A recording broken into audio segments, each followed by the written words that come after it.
பேதாசுதன் பரிஸ்டாவின் பெயராலே ஆமேன். மரியே வாழ்க. இன்றரை வார்த்தை வலியோரிடம் கண்டிப்பான கணக்கு கேட்பார். A strict enquiry is in store for the mighty. சாலமனின் ஞானம் அதிகாரம் 6 வசனம் 8.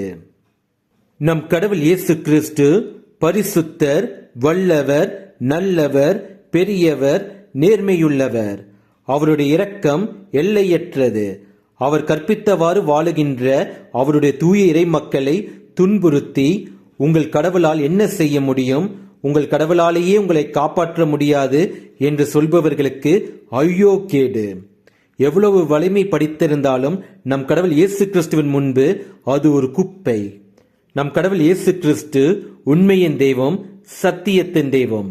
அவரால் உண்மையும் நீதியும் ஒருபோதும் சாகாது. நம் கடவுள் இயேசு கிறிஸ்துவால் நீதிக்கு இறப்பு என்பது எப்பொழுதும் இல்லை. நம் கடவுள் இயேசு கிறிஸ்துவுக்கு அஞ்சி தூய வாழ்வு வாழுங்கள்.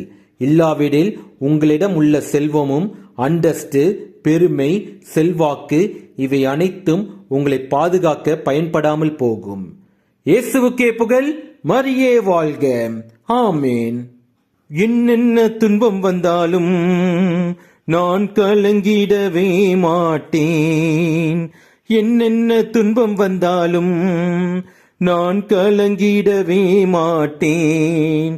யார் என்ன சொன்னாலும், யார் என்ன சொன்னாலும் நான் சோர்ந்து போக மாட்டேன்.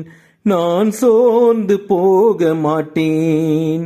கிறிஸ்துவுக்குள் வாழும் எனக்கு எப்போதும் வெற்றி வெற்றி உண்டு. கிறிஸ்துவுக்குள் வாழும் எனக்கு எப்போதும் வெற்றி வெற்றி உண்டு.